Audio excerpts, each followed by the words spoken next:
Mean Old Lion Media presents Corner Table Talk. Hey everybody, so this is Corner Table Talk and welcome. I'm your host, Brad Johnson. Here we explore subjects related to food plus drink plus culture. If you have questions or comments about our show, you can always reach me at brad@postandbeamhospitality.com. So culture is defined by Webster as the customary beliefs, social forms, and material traits of a racial, religious, or social group. It also goes on to say the characteristic features of everyday existence, such as diversions or a way of life, shared by people in a place or time.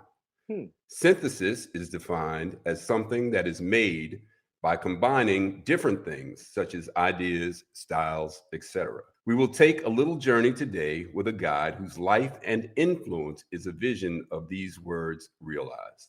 If that sounds a little like mental gymnastics, I'll borrow a quote from my guest today, Fab Freddy, that appeared in an article about him and his growing influence in an issue of The New Yorker from 1991, written by longtime New Yorker journalist Susan Orlean. Picking up as Fab was leaving dinner at the Plaza Hotel. That's a nice image. He's standing at the top of the stairs. So it goes on to say, a horse carriage and cab were double parked at the bottom of the stairs, going down to the street.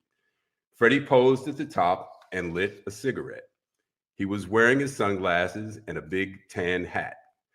Backlit by the plaza chandeliers, he formed an imposing silhouette. Freddie says, quote, "This black pop life shit can get hectic sometimes.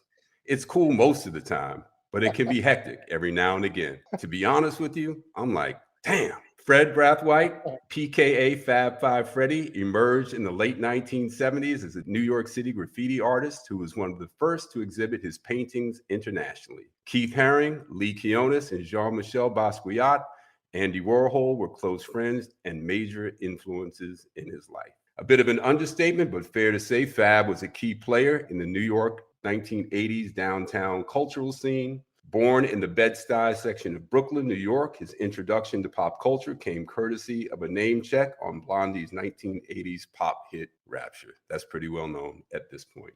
In addition to his visual art, Fab co-produced, starred in, and composed the music for the cult classic film Wild Style, which I just rewatched, and it is incredible. His charisma is instantaneously visible the first scene. It's great. And then from the late 1980s into the mid 1990s, he was the original host of Yo! MTV Raps, the groundbreaking TV show that took hip hop culture global. And that was a show that you did not want to miss. And I watched a bunch of those old ones, Dre, Snoop. No, I mean, it's just a great trip down memory lane. Yeah. He produced and directed a feature-length documentary for Netflix titled Grass is Greener that examines the history of cannabis, music, and criminal justice in America. And Be Noble, his social equity cannabis brand, is now available in 8 states. We have a lot to talk about. So here we go with Fab Five Freddy. Fab, welcome to Corner Table Talk. Oh, man, thanks so much for having me, Brad. Thanks for that illustrious introduction. And it's great to be with you once again. My brother. Yes. Good to have you. And thanks to Rudy Langlis, man, for the illustrious producer, the film producer and publisher. I mean, Rudy is just incredible. Rudy hooked us up, man, and I'm grateful for that. The brilliant raconteur, Rudy Langlis. Yeah. So Freddie, I use a little restaurant terminology as I kick things off. We start with short order questions. So let me fire a few of these at you and get your reaction. Hey, I'm ready. I'm at the corner table. I got my napkin on my lap. I'm ready, baby. All right, man. So what is in heavy rotation on your playlist? What are you listening to these days? What I'm listening to these days, among many songs from many genres, based on the ability of the technology, we could hear practically any song ever made. But some young cats out of South Africa right now are creating some really exciting music. It's like, I don't even know if it has a name, but Musa Keys, there's young cats from South Africa. Musa Keys is an amazing artist with this song, Vula Olmo, which is just an exciting one, and many other songs in that genre. You know, when you play a song on Spotify, what comes up after is a lot of other things in that genre. So that's been pretty exciting. People go crazy when I play the song for them. It's a vibe. That's awesome, man. And Yeah. for us music heads, I mean, you're way deeper in it than me, but between Shazam and Spotify, I'm Yes. like, I couldn't be happier. Me too, man. I Shazam like crazy.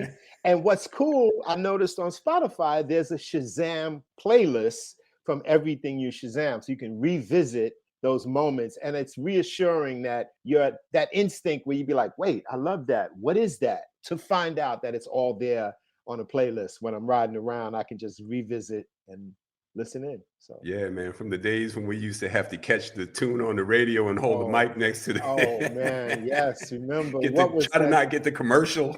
Yeah. Or what about going into a record store trying to describe a record you don't know the name of, and a good record store person, if they would help you figure it out. Yeah, they wouldn't even say anything. They just walk you over to the rack. Yes, those were the Yeah, days. yeah. All right, man. So, what's your morning routine, Fab? My morning routine is well, along with breakfast, I'll typically check messages, things on my phone, things going on, kind of get my day lined up, kind of run through a kind of a list of do list, so to speak. The summer breakfast was a smoothie, bunch of with my sea moss and my black seed oil and my other stuff. But now it's switching that over to oatmeal as it gets a little colder in New York. So I'm throwing all that stuff in some good hearty oatmeal. And yeah, man, that's pretty much how I get my day going. Good for you, man. That's a good start. So tell me, man, what is your preferred footwear of choice these days? What's on your feet? Wow. Comfort is first and foremost. Allbirds. I had a few pairs of those when they first came out. My friends up in Silicon Valley were all rocking them, and I literally put them on and felt like I was walking around barefoot, kind of, sort of, very light and very comfortable. And so, comfort more than anything. I've got a couple of Nike running shoes. I can't remember the name of the particular ones I like, but light and comfortable is essential at this point in the game. Yeah, man, I'm with you there.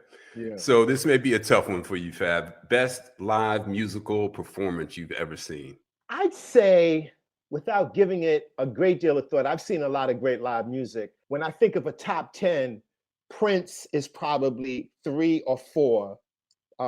Those incredible moments when, and not even so much the big stage concerts. If you were blessed to go to his after concerts, if you will, they'd be just sublime. Like, this guy he would finish a big gig, let's say at Madison Square Garden. I can remember the little red Corvette, and then he'd come to a place like Nell's, pull up in Nell's 1:32 in the morning, and be at the piano with maybe Sheila E. and a couple of people accompanying him until 4 in the morning, telling people, keep talking, act like I'm just a piano guy. And just such generous musical moments from such a master just literally left me like numb with excitement and enjoyment many times. So Prince is high on the list. Yeah, man, that's beautiful imagery, and we're gonna dip back into Nels in a little bit. So, Yeah. yeah, pause Hmm. on that thought. Hmm. Hmm. Um, Hmm. so tell me, man, what restaurant do you frequent most often in New York City? Well, haha. As we kind of ease out of the pandemic in New York, place that was hit the hardest initially, all my dining switched over to those apps, which allowed food to be delivered when I wasn't cooking. I can get busy in the kitchen, thankfully, but um, these food apps, I have a whole array of them: Seamless, Grubhub, Caviar, Uber Eats, and there's a place in Harlem uh, called Ponte Bistro. Some African brothers trained in Europe. So it's pretty much I don't know, how do you call it? Like a cosmopolitan, eclectic, Eurocentric Afro, if you will, if that makes sense. And they basically, everything that I've had on the menu is incredibly cooked, well seasoned, presented. I mean, they make a lamb burger that I order. That's my, maybe once every 2 weeks I get a lamb burger. I've been off of beef largely, and lamb, and just delicious, great fries, like really good fries, if you know what I mean. And just an amazing place that I've enjoyed consistently time and time again. Um, there's another place that makes some amazing ramen, Jin Ramen, which I don't know if they got a Michelin star, but they seem to have been acknowledged. And I've ordered from them quite a bit lately. Super good. I'm not completely surprised, but still a little bit thrown that I knew you could stump me on the playlist, but I didn't think you would get me on restaurants. And you came up with two, man, I've never heard of. So I'm making notes as we speak. Yeah, Thank you. I think it's an interesting Harlem. I've been in Harlem about 20 years now. In the last 10, there's been a plethora of new restaurants that have opened uptown. I guess primarily because it's a lot cheaper, a lot more affordable to. And I'm a kind of a guy, and this started with me a long time ago. I'll tell you more about this story later. But when the food is really great for me, I ask my waiter, is the chef in the kitchen? And if they are, I just want to thank them for an incredible meal. And then I'll ask a few questions. Hey, how long you been doing it? And several times I've done that in Harlem, and the chefs have oftentimes, Mexican and other ethnicities, but they've worked their way up from doing all the other jobs that happen in the kitchen, and they eventually learn how to really cook under the head chefs that they work under. And when they're ready to start a business, it's much more affordable to do now uptown in Harlem, where rents and everything else is a bit cheaper, so they can get something started. So I've noticed that a bit up in the neighborhood, on the culinary tip. When I first moved to Harlem, you really couldn't get more than some soul food, some Jamaican or some Chinese, literally. And now we have a whole plethora of the food spectrum in Harlem, which is great. Yeah, no question, man. Harlem has become a really exciting, dynamic place. It always has been. It's had some Yes. slumps, but man, has it come back? And it's a beautiful spot now, man, to hang out and do a bunch of different interesting things. Yeah. So, Fab, I get the impression that you're always on the go and that you always work. But do you have a favorite vacation destination? Not a favorite. Vacations for me, I've been blessed with the work that I do. I've gotten to travel the world. And when I'm in like a vacation type destination, I'll then extend my trip on my own dime. And because I got the other end of the ticket, just because I'm like, hey, I want to dig into this place. The work is done. I want to see a little more. But I guess recently I got to go to Barbados, where grandparents on both sides of my family originated from. Both of my parents were born in Brooklyn, but I would go to Barbados with family that was alive at the time when I was a lot younger. And so they were very poor, but I had a great memorable experiences as a kid in Barbados. But now I got back and I was the guest of the tourist board. When they found out that I had Bajan roots, they said, well, wait a minute, let's figure something out. They were very cleverly invited me down, brought my daughter, a young cousin, and they rolled out the red carpet, a spectacular trip where I got to now really see Barbados almost for the first time. I got to the island, learn about the culture, see the museum. It was just an overwhelming trip. I've spent a lot of time in Jamaica, particularly through the time when I hosted your MTV Raps, because we covered the dancehall scene quite aggressively, as well as covering hip hop. So I know the island of Jamaica from one end to the other, but going to Barbados is now my new vacation destination. They'd even let me know that I can get citizenship once I confirm my lineage there. They're making it really accessible, if you will, or possible for me to Barbados, practically a second home. Mia Motley is the prime minister. And if you guys don't know anything about this woman, please take a minute and just Google her. Anything she has to say is amazing. She's literally this crown jewel in the Caribbean and a true progressive, brilliant woman. And so she was kind of indirectly responsible for this amazing trip and what the island is doing now. Some really advanced things. Man, I love it. And I visited Barbados back in the 80s, man, and it was just breathtakingly beautiful. So when you're ready to open that little juice bar on the beach, man, call a brother and, I'll help you out there. Oh, man. Barbados, Yes, I'm with it. yes, for real. So last one of these, Fab. Who passed or present, someone who's still with us or has passed on, would you Mhm. most like to host at an intimate dinner party? I would love to be able to sit with Paul Robeson, a giant in American history.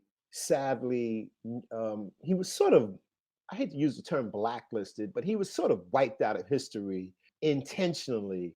I mean, a great American in every sense of the word that did so many great things in the arts, in culture, in politics, and writing, an amazing voice. And, he was a Harlem resident. And I've been pointed out, places where he lived, and I've seen his films. My dad, I can remember, there's a radio station that was ubiquitous in my house coming up, WBAI, like a kind of an activist, progressive station. There's a sister station, I think in LA, in San Francisco, and it would be on often.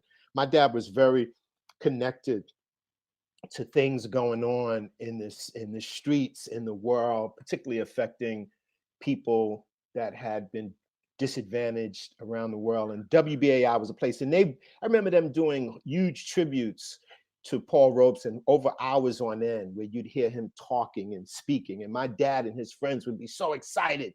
And I'd be like, who are they? Who is this guy? And then as I got a little older, I would, see his films, and probably the greatest rendition of Shakespeare's or Othello ever done was Paul Robeson. Just so many great things. It would be great to sit down at the table with him and chop it up and ask some questions. Yeah, man. Wow. I'm visualizing that as you're saying it, man. And I want to talk a little bit about your dad and the crew that he hung out with back in the day, because I know that was an influential crowd. But so before I do, let's move into some questions here. How you doing, man? First and foremost, you look great. Everything Thank cool? you, Brad. Yes, I'm really good. I'm in Seattle right now. There's a history of hip hop photo exhibit called Contact High. That's a play on the word on the contact sheet, with professional photographers would get to pick what they would want to have printed, and it's also a play on secondary cannabis smoke, which is known to induce a contact high. So that's opening at the Mopop Museum, formerly the Experience Music Project that Paul Allen funded. Amazing Frank Gehry building that I've just spent the morning in doing some advanced press. The show opens this Saturday. And once again, it's the first ever history of hip hop photography. A woman by the name of Vicky Toback had passionate about hip hop. Woman worked for some labels and some small, PR around hip hop in the 90s. And she got the brilliant idea some years ago, not many, about 6-7 years ago, to find the photographers that had took iconic hip hop photography and get them to go into their archives and pull out the contact sheet, and then interview them about when this photo of Biggie was taken, when this Tupac shot, and so many other moments that were the defining images oftentimes for luminaries in hip hop from the beginning until now. And she would publish it in this mass appeal online magazine. And I really connected with her through that, because there were some sessions with me in the photos that I had never seen. I knew the photographers, 1 or 2 shots that might have made it into the Source magazine or whatever the case may be. Here's all these other photos, which was really exciting. And it was a no-brainer that would then become a book, and that book has become a big exhibit, which has now traveled 4 times. It's first started in 2019 at the Annenberg Space for Photography in LA. Then it went to the new building of the ICE Center for Photography in New York. The pandemic shut that down. It traveled to Abu Dhabi, which we got to go over and check the last week of that once the COVID protocols allowed us to travel. And now here at the Mopop Museum, and it feels like a show that can continue to travel for a very long time, because it shows you the whole history of hip hop, the contact sheets for a lot of great shoots, and it's a lot of programming can be put together with talks and films and things like that could illuminate. People under 30 pretty much have grown up in a digital existence with photos. We all have a high definition camera on our phones, and this is how it used to be done, as we know so well. Like, it was analog, baby. Yeah. Well, So I want to touch on some of that when I come to that point, Fab, because I know that the Schomburg took a trove of all of your collections, multimedia collections, and is holding a bunch of that stuff at the Schomburg. And you had the foresight, to film so much stuff when people weren't walking around with camera phones. But before I get to that, I want to go back to the Plaza Hotel and the Edwardian restaurant for a moment. Edwardian room. Oh boy. Right. Yes. And that was a moment. Kerry Simon was the chef. God rest his soul. Rest Great guy. in peace. Yes, he was. Kerry. That's how we Fantastic, met. man. And I was good friends with him through his success in Vegas. Oh man, sad that we lost Kerry he way was too a great soon. guy, man. I loved his places and loved his vibe. So Yes. you're joking around with a buddy of yours there, and you had an interesting dish. So you turn to him and you say, "Yo, man, picture a fine squid ink risotto in Bed-Stuy." Now that was 1991. Do you think there might be a fine squid ink risotto in Bed-Stuy now? That's incredible, Brad, because Bed-Stuy, as you know, it's been gentrified. That's not as bad a thing as it sometimes sounds. The Black folks and anybody that's still living there, the new folks, the old folks, we now can fine dine. And that's one of the things. We've got some great restaurants that are opened in the Bed-Stuy neighborhood where I like to say, born, bred, and collard green fed. But yeah, man, it's amazing. But I don't know if anybody's cooking up some squid ink risotto, which was that Edwardian room dinner was the first time I had that. I was like, what am I eating? But it was really tasty. And that's why, when you go to places that have meals that are that outstanding and the food is good, I take notes. Because I'm like, I got to remember this. Now everybody has the camera. They'll take photos. That's a big part of the dining experience, whether we like it or not. I know for restaurateurs, they want to get people in and out. But yeah, that's interesting. That was my first squid ink. I was like, squid ink. Probably not the thing you order most often, but that definitely jumped out at me. So the piece, Fab, goes on to talk about your vocabulary, right? So this is the New Yorker magazine. For those that don't know, I think most of our listeners would know, but pretty highbrow New York magazine. Yeah, great articles, great writers. So the piece goes on to talk about these words that you were making popular in the day. Words like fly, dope, and yo. So it's kind of, it's just crazy because it's such a part of our vocabulary. But look, I have to admit, man, I grew up on the Upper West Side of Manhattan. Yes. And some of the folks that I hung out with, we had a habit of talking one way amongst our boys and our peers, and another way, I'll say, in quote, mixed company, right? Yes. But you were cool with the language that was just that you wanted to use. You made that language just part of your persona. Were you just that self-assured that you were just going to be who you were in any circle? Or did it occur to you that it just worked that way? How did that happen for you? That's a good question, Brad.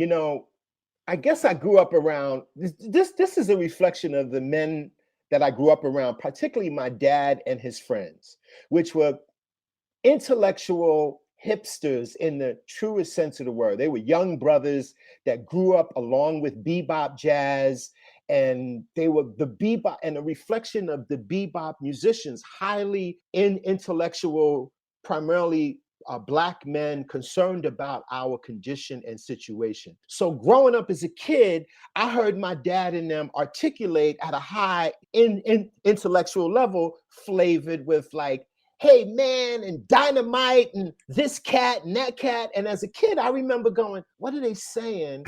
But then some words would be like, wait, I know that word. We use some of these words like man and, cool. But then they would use some words that I didn't realize. And they peppered their discourse with slang or the way they communicated among themselves. And that rubbed off on me to a certain extent. I remember being with Ice-T once. I was having an exhibit at a gallery in Los Angeles, and Ice-T, this was early on in his career too. This is back in the, mid 80s. And I was talking to some people about my art in a very kind of articulate way.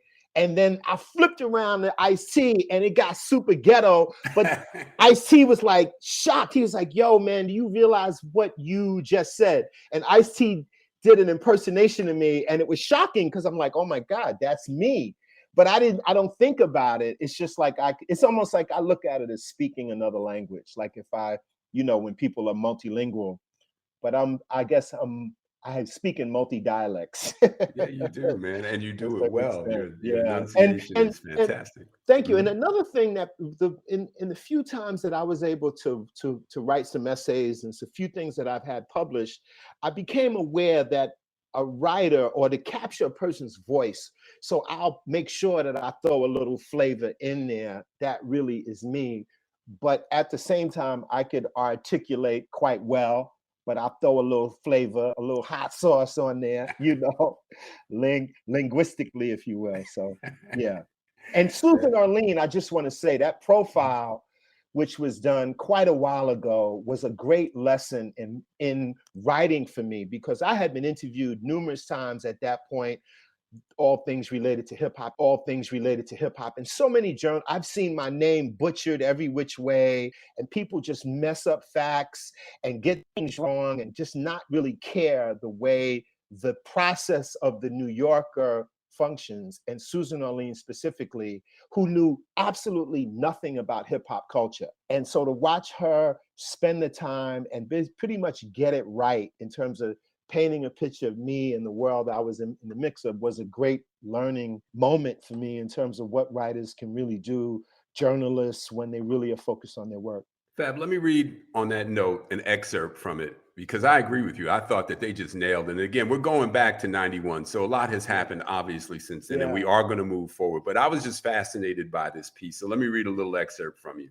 Please. An ideal Fab Five Freddy project involves several media and several individuals who represent the high and low ends of artistic endeavor or social standing, and whose association would be discordant if they were not harmonized by Freddy. His favorite version of such projects at the moment is the cross-pollination of Black culture with highbrow art. Some months ago, describing a trip he took to Italy, he told me, quote, "I wanted to walk by Fellini's house because I really admire his filmmaking. So I took a huge ghetto blaster, put in a Run DMC tape. We know we're old, putting in a tape. That's And right. walked up and down Fellini Street right in Yes. front of his house, blasting rap music. I Yes. like the idea of combining the two experiences." So Fab, like I said, I know we're going back, man. Yes. But how did you know that those two worlds could coexist? I just was going to insert myself in this culture, regardless whether, quote unquote, they got it or not. And I felt like, so the context around that moment was the first exhibit. So I'm the person that used to do graffiti on the walls and trains in New York as a young, wild adolescent teen. But I decided I wanted to be a visual artist. I used to cut school and hang out in the museums in New York. I don't advocate cutting school, but I spent a lot of time in the Metropolitan Museum. It was like Disneyland for me, from the armor to the Egyptian to the Renaissance to abstract expressionism, pop art. I got very comfortable with the idea of being an artist, and then kind of engineered a way for myself and another brother, Lee Quinones, who was also a super master doing graffiti on trains, to get a gallery show and to get our work seen and looked at in a way that nobody really was looking at our work. We were the scourge of New York City, and some of that was, I guess, understandable, but some of us were making beautiful pictures, beautiful images, and we were trying to find another way to kind of support ourselves and live as artists. And I was able to get an exhibit, myself and Lee Quinones, at a prestigious gallery in Rome, and the dealer lived on that street, Via Margutta, and Fellini was his neighbor. And I was like, oh my God, I was aware of his films. I'm in the midst of Rome at a very prestigious gallery, and at the time, it was a boombox type of era. I had to bring the boombox with me. I had the cassettes from some hot hip hop, and I'm walking the streets and definitely walked by. Wanted to meet Fellini. He was out of town, but I still was blasting that music in Rome. And I love that imagery, man. that was a fun trip. That just so captures you. So fast forward to 2019, wow. A New York Times article by Reggie Ogwu says Fab Five Freddy's latest cultural coup, the archive of the future, the personal collection of the original MTV Raps host who united the worlds of hip hop and art, has been acquired by the Schomburg in Harlem. Yeah. So, man, I mean, you talk about prescient, man. I mean, here you are walking around, capturing, documenting these facets of your life. Yeah. And fast forward 30 years, man, and the Schomburg wants your collection. that was incredible. There was several hip hop archive or collections, if you will, have been acquired by Cornell University, including one that I had a lot to do with the archive around hip hop's first film, Wild Style, which I was heavily involved in, and that archive was acquired by Cornell. So I was curious about, what is this all about? How does this work? And there was a guy that was the broker that brokered a bunch of these deals with a company. Oh man, I can't think of the name of the company right now. It'll come to me in a minute. But Johan was the head of the company. I'm spazzing on the name. But anyway, he was the guy that understood what these institutions are looking for with archives. He totally understood the hip hop culture and explained how it all worked. I thought you needed to have all these flyers and paper ephemera, which I never really kept all of that stuff, but I did acquire quite a bit of VHS tapes because MTV Raps, as a filmmaker, I directed over 70 videos through that 90s period. Everything was VHS tape. I had a lot of tapes. I had a lot of cassette tapes. And Johan realized that he knew Kevin Young, who was then the director of the Schomburg. I knew the Schomburg well. I knew the history and the legacy of the Schomburg, Langston Hughes and James Baldwin and Malcolm X. Like, some of these people's papers and writings are in the collection. So I was like, wow. He told me, I learned that the Schomburg was interested. The previous administration that ran the Schomburg, they were older Black folks for a long time, obviously, and they didn't really connect with hip hop culture. And I understand that. But they brought in some new younger cats to run it, primarily Kevin Young, and Kevin totally got it. And when they positioned it as the archive of the future, it made me realize, yeah, what do we have now that represent? Now the archive of the future will be our hard drives, essentially, because the VHS tapes, which I have boxes of, the cassette tapes, the CDs, all of that stuff is obsolete, if you will. And most of it didn't really even last for 20 years when you think about the duration of the prominence of VHS tape and CDs and things like that. So anyway, it was just an exciting revelation that they were excited, interested, and wanted to jump ahead, because once again, you have major institutions, even where I'm at here in Seattle, this museum, which was originally the Experience Music Project, funded by Paul Allen, early 2000s, they came to New York and spent big money buying anything and everything, old school hip hop, flyers, outfits, turntables, so that this museum could have a significant collection. Well, they've changed it to, as opposed to Experience Music Project, to Mopop, popular culture, essentially, and supplemented some of the things in their collection along with the hip hop photos. But it was exciting that the work is, as opposed to me thinking it would go to Cornell, it's right in my neighborhood of Harlem. And the pandemic delayed the digitization process, which mostly happens in real time. So they have plans to exhibit different things I've done, the music videos, and I've got thousands of photos that I would always have a camera with me snapping away, shooting things. So it's a pretty interesting, I did have a bunch of notes and notebooks and magazines, a lot of Source magazines and Vibes and, other little stuff that I kept. And it was just my personal stuff that, when you move from place to place, you kind of cut the stuff that you don't need, but then there's those boxes of, this is the stuff, this is my stuff. And I never thought there was any significance to it, because I thought you needed to have all the flyers from all the parties. But no, I guess the things that I did have were significant enough that they thought, we want to have this for posterity. So I'm pretty... Well, congratulations, man. I mean, I think it's awesome, and just, a real testament to your foresight that, your stuff would potentially have some value. And if to no one else, to yourself, but you kept it all. And, yes. Here we are, man. We're going to get to enjoy it, in the future. So I know you kind of touched on this, but I did want to revisit it for a minute, because I wondered if you could just kind of take us in that room.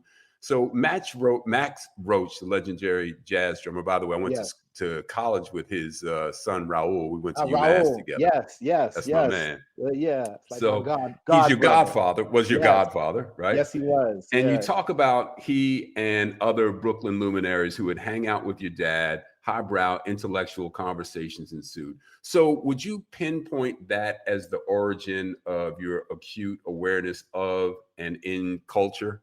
Did it start there?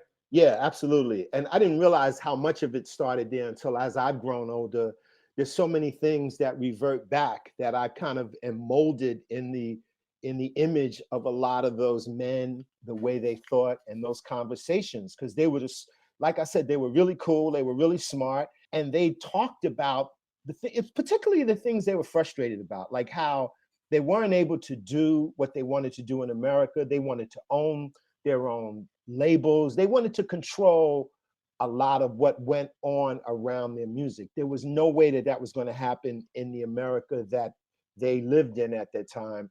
And so I heard these conversations and these frustrations, and I took it all in, how they got treated a lot better over in Europe, and all these things kind of added up.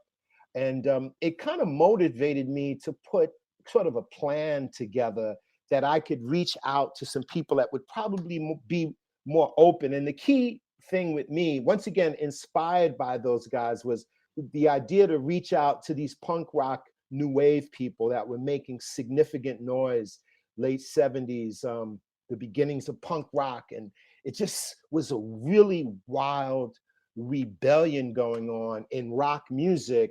And I felt like when I read about these bands in the zines and the publications that were really focusing on the nucleus of that, I felt like these people might listen to these ideas that I was developing about graffiti or graffiti as art, and this new music, which didn't even really have a name, bubbling in the Bronx and Harlem, that we now know of as hip hop. I felt it was all one thing, similar rebellious energy to punk rock and new wave. And the whole idea of thinking of it in that way was clearly influenced by how the coming up in the household and understanding like these great jazz musicians were making music at the highest level, but were not able to, control what they were doing. And, anyway, it just was something that I felt like I just learned more than I was aware of. And that was the fuel that I took to go out and reach out to people that embrace these ideas, particularly Chris Stein and Debbie from the group Blondie, which was the biggest pop group in the world at that time. And they were open to this. And then I met other people in bands, David Byrne from the Talking Heads. Then I ran into a young brother, same age, also from Brooklyn, Jean-Michel Basquiat, who was like me, like had a similar instinct that there's some people that will listen to these ideas we have and will kind of show some love. And that did happen. And that what created the friendship between us on our quest to kind of find a way in as artists, as cultural influences, if you will. And then, and so it began, Chris and Debbie from Blondie, they were patrons of our work. They commissioned us to do sets on music videos. The music video for the song Rapture, Flash, I had met Flash and those guys at the time and invited him to come and be a part of the video. He didn't really believe I knew Blondie and them. So Jean-Michel was there, and along with everybody else in that video were just local people that were part of the scene. And Jean-Michel is at the turntables, as Debbie says, Fat Five Freddy told me everybody's fly. And then Lee Quinones and I are in the back spray painting murals on the walls and stuff. So Fab, I want to get to your film, and we're getting short on time, but I do want to get to the movie. But before I do, because this is a moment that captures a time for me. Again, on the Upper West Side, I worked in my dad's spot, the Cellar. His clientele was exclusively Black. I have to say, came in the Cellar early on. A brother named Roy Cormier that I was tight with came to Cellar, the Upper West. This is as I'm just about to step into the Your MTV Raps, as opposed to just being totally downtown. And I came to Cellar, was a cool, sexy spot. And Raul was he was working at I think at Quest, maybe at the time. He had Keith Washington. Raul had signed Keith Washington. We were all in there together. That was a brand new scene for me. Y'all were super fly, super dapper, super cool. But so thank you, man. It's good to know that you were in that room. But so I came from that downtown and discovered Nels quite by accident.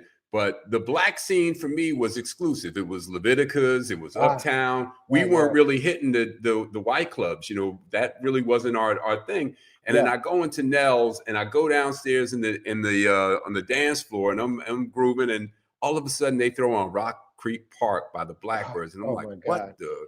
How do they know? Because white clubs just did not play that kind of music. And that was the moment. Then Russell Simmons is upstairs, Naomi Campbell, Christy Turlington. Then it all meshed. But you saw something way before that happened. But that was the moment for me that it all kind of started to crystallize, that the cultures were no, meshing. that's super accurate the way you described that room. But what you may not have realized, there was a sister who was the main DJ downstairs, Belinda Becker. Yeah. And I watched Belinda become a DJ at a club called Area not long before. And I remember me and Jean-Michel hanging around going, yo, who's DJing? And they were playing all the music. Because once we got a little clout, we would try to influence, you know, the DJs. Yo, man, throw on some James Brown, throw on this. And they would be, okay, Fab, okay, we'll do it for you. Because, you know, the club owners had them playing all that English stuff. Oftentimes was really not that interesting. And so Belinda was DJing at Nels, definitely putting those records on. Yeah, man, that was so dope to me, man. Yeah, man. So great memories, man. So quickly here, Grass is Greener, the inspiration for this movie. Brilliant film. Right? I mean, just a brilliant movie. The range of stuff, the time period that you cut, just crazy, man. Inspiration for that. Yeah. So another thing, once again, please watch Grass is Greener if you haven't. It's on Netflix. And in the beginning of the movie, a snapshot of the world that I grew up in, a photo of my dad and his friends that would be at the house at least 4 or 5 days out of the week growing up, smoking cannabis, discussing everything going on the planet, especially concerning us as African countries were getting their liberation and the struggles and the fights to kind of get an equal, you know, piece of the pie, if you will. Those things were all definitely going down. So once again, my dad never smoking cannabis. And when the idea hit me, I realized from the beginnings of Black music, beginning in jazz in New Orleans, cannabis was smoked and numerous songs were made about it in the 20s and 30s. The fact that cannabis brought Blacks and whites together got racists motivated to kind of create this reefer madness lie and demonize the plant and got it criminalized in 1937. In every cutting edge genre of music, the leading practitioners often were cannabis aficionados up into hip hop. When people that I exposed on your MTV Raps, Snoop, Method Man, Redman, etc., I was like, wow, what a great way to tell this story, but also look at the criminal justice, the criminal misjustice disproportionately put on people of color. And so I thought, brilliant way to make a movie. I put a package together, pitched it, but of course I also had to look at the criminal justice nightmare.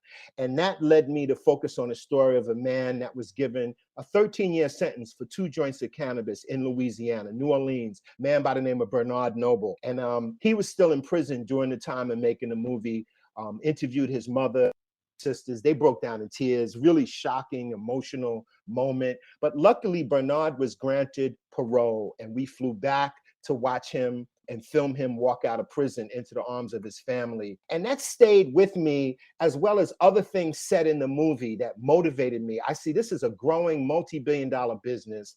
I want to be a part of that, but I also want to get the word out and be able to message effectively about what's going on. And that led to create something called Be Noble in the name of Bernard Noble, and then lucked up, met the people from Curaleaf who said, let's make a deal, because they wanted, this is the biggest MSO, which stands for multi-state operator, big corporate cannabis company that wanted to aggressively do something to address this horrendous issue of still, a part of why the US has the world's largest prison system is largely due to this nonsense war on drugs, which has just been a way to criminalize black and brown folks.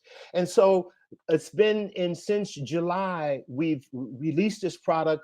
As of October, we're in a total of 8 states selling a 2-joint pre-roll, which is our initial product, which is the same 2 joints that Bernard was given a 13-year sentence for, messaging on the packaging, and it's some high quality cannabis, super good quality flower in these pre-rolls that we're now selling and looking to expand in many different ways with other products available, as well as other brands that will all have a cause related. So the parent company we call Revolution, and our initial product, which is sort of, I find a lot of comparisons to the record game. So this is like, I'm looking at the B Noble 2-joint pre-roll as our first single.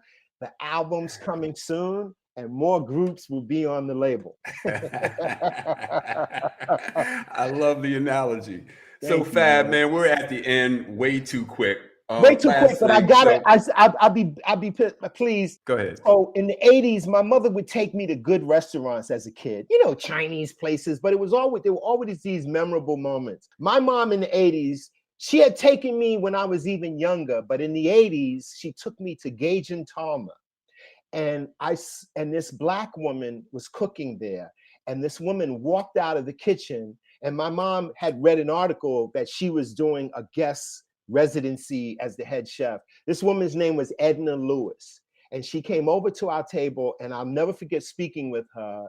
And years later, like if you Google, she literally, to me, was, even though Julia Child was the French chef that we all know about on TV, Edna Lewis was really that woman with American cooking. And it's just a genius. She won the James Beard Award for the cookbooks that she wrote. And that's a connection to my love of fine dining and eating great food, is connected to my mom taking me to good restaurants. And Edna Lewis, if any of you guys are listening, are real food aficionados, please Google Edna Lewis and see that, because you know, we were the people cooking in America's kitchens, Black folks. Let's be real. And so Edna Lewis was one of the greatest that ever did it. No question, man. The grandmother of Southern cooking, you know, Kathy Nicholson before Gage and Tolner. So legendary for sure.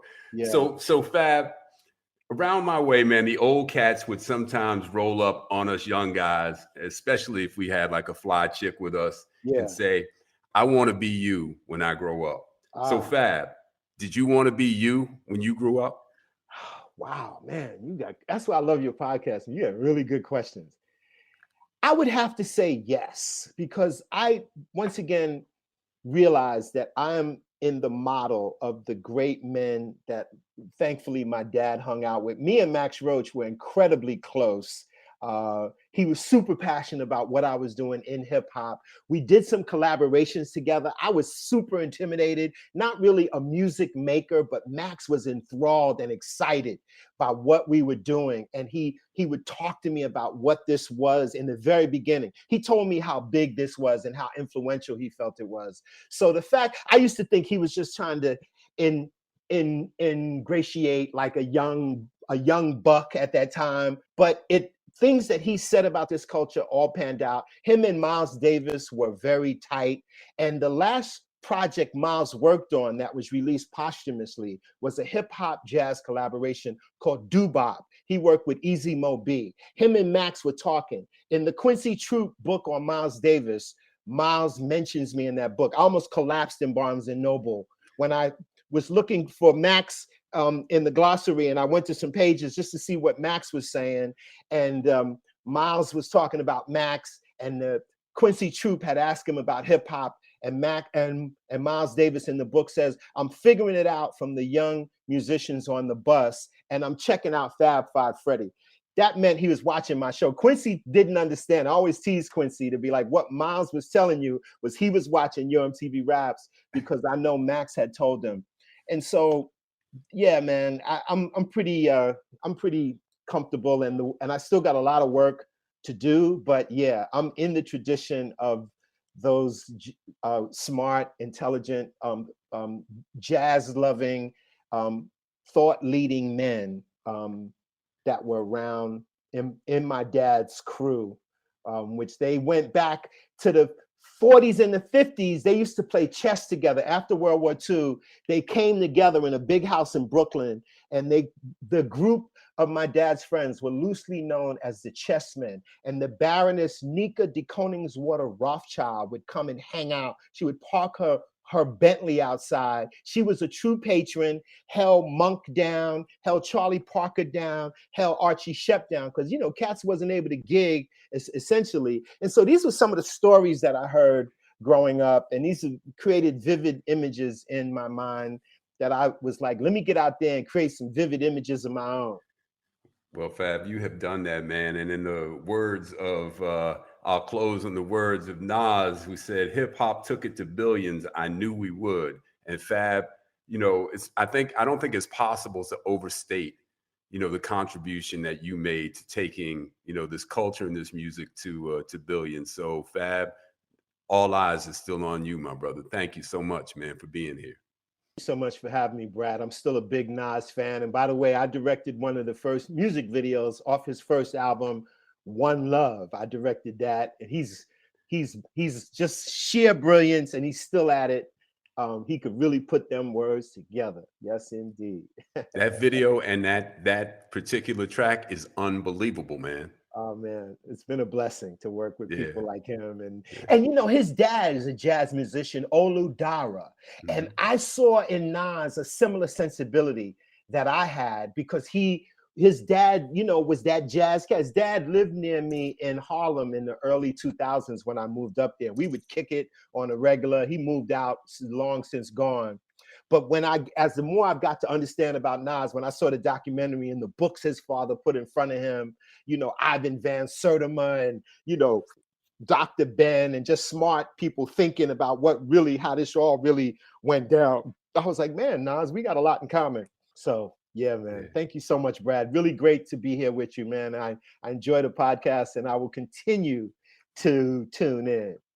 Yeah, brother. Thank you so much, Fab. I hope to see you soon, man. Be well. On the table. I'm picking the checkup on this one, my brother. Thanks, Brad. It's a pleasure, baby. Peace. Fantastic conversation with Fab Five Freddy, and I am now moving over to my dear friend Ambassador Shabazz. How we move, how you living, what you thinking, what you feeling. Wow. I am digesting. You know, he's definitely genius unplugged. This was a conversation I could have heard on, and I could have gone on, because first of all, his enthusiasm, you know, when you have conversation, character, you know, culture, insight, and your own enthusiasm, I mean, that's the currency of engagement, right? Just watching someone live their life to the fullest in every iota, and not lazily. I mean, like really pursuing all unique aspects of music and travel and film, not characteristic to how people typecast or presume us. And just brilliant. For me, it was like an elixir. You know, I love a journeyman, you know, where kind of the thought process is like unbound and has dare to it. You know, loved it. Just loved listening to him. A student. All day, right? You know, all day, which for me is the fascination, because that means it's not going to stay the same, but there's always going to be a trajectory of continuum, a cycle of continuum. And then when you get to be, you know, a couple of decades later to now, of course it has all these nuances of color and experiences that we can benefit from just listening. That 40 minutes or, you know, time passed, I listened to his enthusiasm, and it made me want to hear more based on that intrigue that he had, not only in gathering the information, but sharing the information. You know, we need to have some kind of a getaway with all of these thought leaders and people that we've gathered on the Corner Table Talk podcast, because it's reminiscent to what many of us grew up with. He talked about being, you know, nearby his father and the intellectual hipsters and bebop and music and language. His, not only just his godfather, but just his fancy and intrigue with Paul Robeson. I mean, it's endless. You know, are these names that the generation now can even call upon? You know, we must connect those dots. It makes me think of back in the 60s when my father would be at Louis Michaud's bookstore, on 125th Street and Adam Clayton Powell, 7th Avenue at the time. And Louis Michaud was one of those persons that if you walked in there, you weren't coming out the same because he had floor to ceiling information, books, posters, paintings. And my father would go there after work and I would be with him. And I found myself always canvassing. There wasn't one thing to look at. And it was called the World History Book Outlet, with referencing 2 billion Africans and non-white people across the globe. So when we now think it's a hip term to say people of color or BIPOC, you want to say there are people talking about this a long time ago, just to feature the wealth, the depth of information. And people would gather at Michaud's bookstore and food would come. My father would be, the meals would come, whoever was cooking or pulling something together next door. That was the kind of potluck spot, you know, of information, culture, cuisine. They knew exactly what your order would be. My father didn't eat pork, so they knew what to bring him, you know. But for me, on the ride home, based on the depth of conversations that would be circulating in that room with like Du Bois, not for me, Du Bois for my father. But for me, when I was in there, it included James Baldwin, it included John Henry Clark, whom others studied under or around later. But for me, it was part of that gentleman's circle of intrigue, fascination, and moving the pendulum of social culture. And on the ride home, my dad could peep what seemed to stand out for me. And we would continue a conversation all the way to Queens. I lived in Queens. We lived in Queens at the time. And I think about it and my heart just beats listening to Mr. Brathwaite as a gatherer of information and now using the cross mediums that he's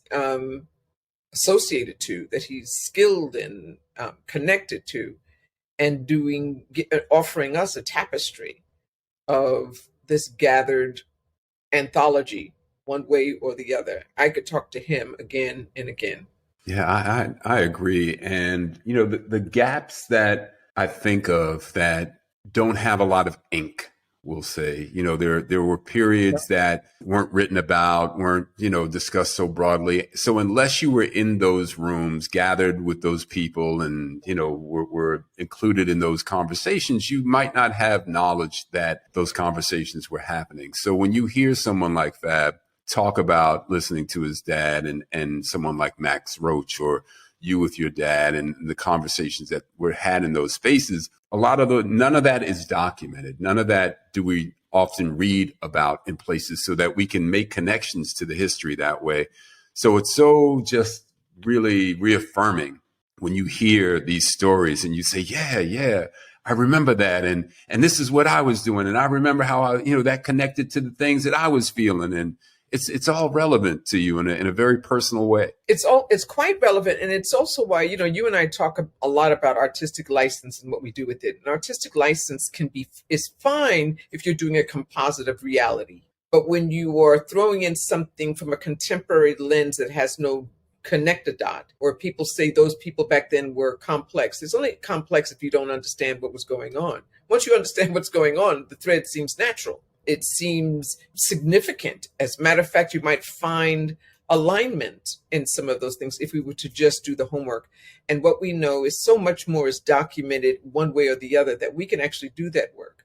And if you could speak to a contemporary access artisan like Fab Five Freddy, I need to go onto Netflix. I didn't know about the documentary. Grass is greener. Mm-hmm. Yeah, the grass is greener. And to follow more of the persons who were actually there, not just the ones talking about it, because we need it. We're going to lose that generation in a minute. And I may be quoting myself on the corner table talk, but my godfather, who was Alex Haley, said that every time an elder passes, it's like a library has burned down. Mm. That means even the people in and around you, they don't have to be famous or notable. They don't have to have accomplished all of the things that makes them an influencer. But within the world around you, there's a story being told, and you should chronicle it, because when you connect the dots and realize that you're a part of it all the while, I think that we would not have to be redirected as we feel. We wouldn't. I mean, literally, this is 1930s that Oscar Michaud had this bookstore, and they were talking about reparations then, right? This is not new upstart. So now we ask ourselves, if they were talking about it then, why are we here now, right? What are the efforts then? What disrupted those efforts? And what's our role? It's not up to anyone else to provide value to who we are, whomever we are in life. It's really our own respective responsibility to gather with our colleagues, friends, loved ones, families, like-minded people to put these dots together. I mean, go online and just put up Louis, Leuis, Michaud, spelled like Michaux, bookstore. And people thought he was an eccentric because he was filled with endless information. It was one of the stops for my dad and others, was the gathering spot. You know, it's like the joint, you know, that people need to have and go through just for that injection of truth and affirmation of self and journey and root, significance, not waiting for someone else to define it, but it's already there. A lot of great stuff today. Anything on your radar? Anything you're looking at? Yes, a whole lot of things I'm looking at. Since we ran over time, I would imagine maybe next time I'll talk about the the 9 sisters who traveled to Morocco for their respite in Marrakesh. And I've gotten to hear what an amazing transformation that was for them. And I'd like to attach, when we speak about it in length next time, a real link that we can make sure people patronize and support international resorts and restaurants by people of color, people of the diaspora. Well, coming next time on How We Move, a little tease from the ambassador. Well, next time. I mean, just because today, you know, I had notes for today, but I was really just moved by listening to Fab Five Freddy. And I think that those from the hip hop generation, which is a little after me, but this bridges that gap because he's now a wisdom conveyor. He is sharing and imparting the details. And how we move in this case is based on the information. How, you know, the question is how he moved. I'm trying to follow him around a little bit right now. I want to check out that Ponte Bistro in Harlem I hadn't heard about. Okay, so I started taking notes on stuff. That's why I was going a whole lot of places, because his fascination when he spoke about these restaurants, you could taste the palate as he referenced it, right? He was in 3D. Everything he said was like in 3D, which was just magnificent. And so when someone is moving with that much adrenaline for things that they enjoy, and then they want to wrap it and make sure that you have access to it, what could be more significant right now? Oh, I know. This is thirst for knowledge, you know, just really, really taken by that. Well, Ambassador, it's always a pleasure. Never long enough, but it keeps me looking forward to the next time. Yes, indeed. How we move. How we move.